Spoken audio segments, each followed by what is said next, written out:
Hello everyone, welcome back to Matt's World DIY. Today I'm going to talk to you about my Whirlpool side-by-side refrigerator with ice and water in the door. I have a problem.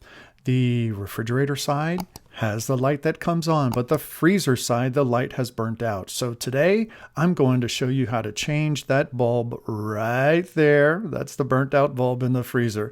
I'll have a link in the description of how you can order it yourself. First thing you have to do is turn your breaker off so you have no more power to the refrigerator. I checked the refrigerator side, and since the bulb was out, I knew that that was off.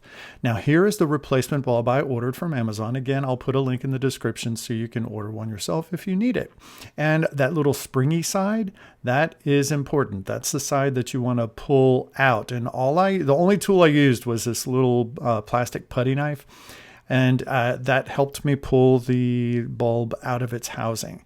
Now you have to disconnect the two wires. Now it was kind of hard to do with one hand because my refrigerator is up against a wall and it was hard for me to get both hands in.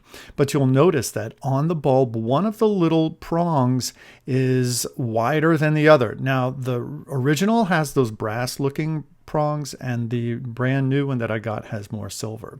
But the yellow wire has a wider prong, and then the white wire has a more narrow prong. So you cannot mix them up.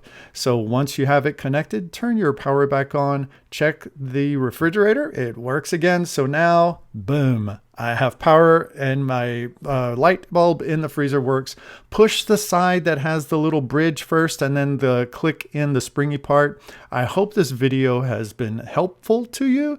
And if it has, don't forget to like and subscribe, and also check out some other DIY projects on my playlist. See you next time.